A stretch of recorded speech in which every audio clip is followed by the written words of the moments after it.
Halo teman-teman para pecinta sepak bola Indonesia, semoga kita semua sehat selalu ya dan dilimpahi rezeki. Kita lanjut diskusi perihal timnas Indonesia menuju round 4 Piala Dunia 2026 zona Asia ya. Drawing round 4 kualifikasi Piala Dunia 2026 zona Asia resmi digelar hari ini tanggal 17 Juli 2025 dan timnas Indonesia masuk grup B bersama Arab Saudi dan Irak. Ini tentunya merupakan lawan-lawan yang berat ya untuk Indonesia. Ini jelas bukan grup yang mudah, tapi juga bukan mustahil untuk ditembus ya. Jadwal pertandingan grup B 8 Oktober 2025 Indonesia akan melawan Arab Saudi. Kemudian pada tanggal 11 Oktober 2025 Irak versus Indonesia. Dan pada tanggal 14 Oktober 2025 Arab Saudi akan melawan Irak. Formatnya single round robin di venue terpusat di mana Arab Saudi sebagai tuan rumah. Jadi setiap tim hanya bermain 2 kali. Artinya setiap pertandingan adalah poin sangat krusial dan tidak ada ruang untuk kesalahan. Sistem lolos ya, ini juara grup langsung lolos ke Piala Dunia 2026 nanti.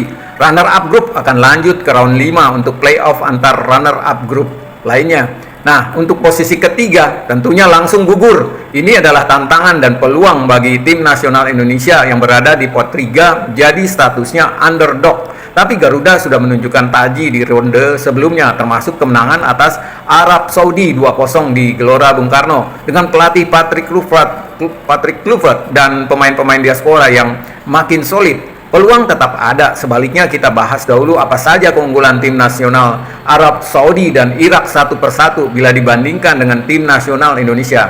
Mari kita bedah kekuatan Arab Saudi dan Irak secara terstruktur agar kamu bisa memahami kekuatan dan keunggulan Arab Saudi dan Irak bila dibandingkan dengan tim nasional Indonesia. Kita mulai dari Arab Saudi dulu ya. Keunggulan Arab Saudi dibanding tim nasional Indonesia. Dari aspek ranking FIFA ya, per Juli 2025 Arab Saudi itu menempati FIFA ranking ke-59 dunia, sementara Indonesia berada di peringkat 118 dunia. Pengalaman Piala Dunia ya, Arab Saudi sudah 6 kali tampil termasuk kemenangan atas Argentina di tahun 2022, sementara tim nasional Indonesia belum pernah lolos. Pelatih Arab Saudi ini Herve Renard, pengalaman global ya, gaya agresif dan transisi cepat ya. Sementara Indonesia kini ditangani oleh coach Patrick Kluivert, baru beradaptasi di Asia. Pemain kunci itu ada dari Arab Saudi adalah Salem Al-Dawsari, Saud Abdul Hamid, Marwan Al-Buraikan.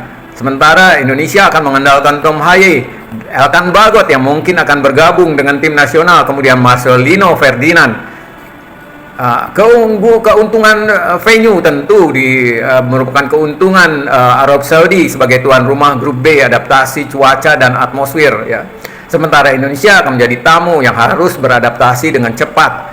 Gaya bermain Arab Saudi itu merupakan pressing tinggi, serangan balik cepat, fisik yang dominan. Sementara untuk Indonesia itu kombinasi build up ya dan transisi yang sebenarnya belum stabil. Ya, catatan saja Arab Saudi punya modal atmosfer kandang dan dukungan supporter yang masif, tapi mereka sempat inkonsisten juga dan baru kembali ke Renat setelah eksperimen gagal dengan Mancini. Ya.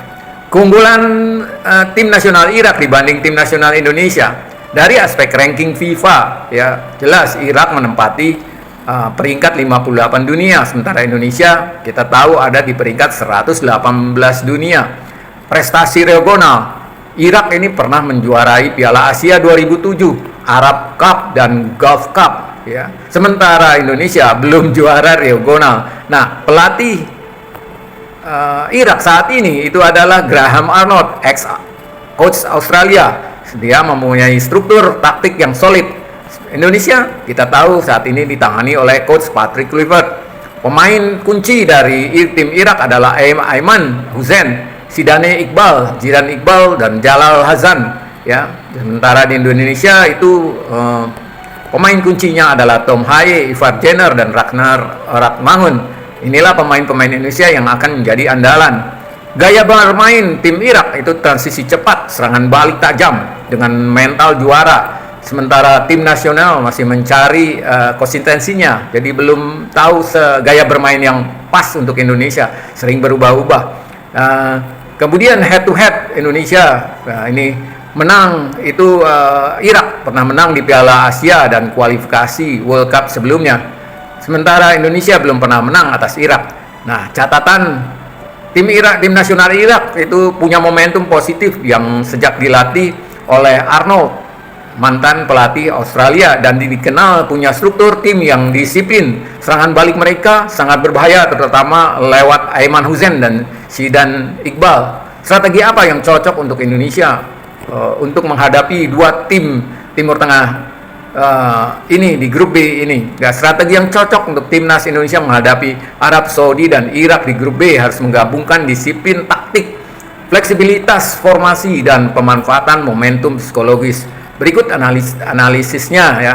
Strategi ketika melawan Arab Saudi 8 Oktober 2025 nanti, kuncinya adalah disiplin bertahan dan serangan balik cepat dari tim nasional Indonesia. Formasi ideal bisa digunakan formasi 5-3-2 atau 3-5-2. Fokus pada blok rendah dan transisi cepat ke depan.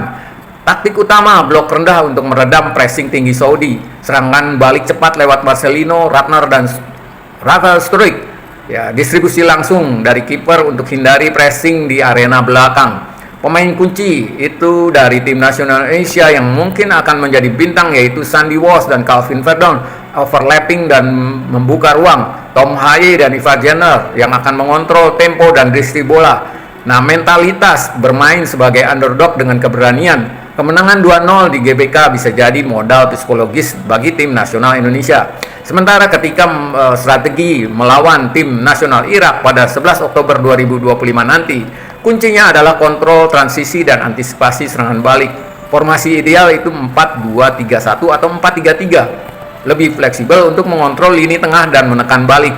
Taktik utama yang bisa dipakai oleh tim nasional Indonesia adalah pressing terstruktur di lini tengah untuk ganggu build up Irak. Antisipasi transisi cepat. Irak yang berbahaya lewat Aiman Hussein. Variasi serangan, kombinasi sayap dan umpan vertikal. Pemain kunci Indonesia tentunya ada pada Rizky Ridho dan juga mungkin Elkan Baggett yang akan bergabung dengan tim nasional.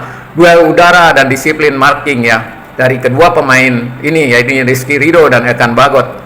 Marcelino dan Haye, tim Tom Haye ya, kreator serangan dan pemecah blok pertahanan.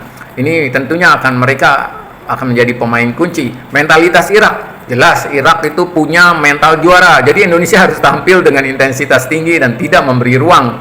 Baik, teman-teman semua, para pecinta sepak bola, demikian diskusi kita kali ini. Sampai jumpa di video berikutnya. Tetap semangat dan salam.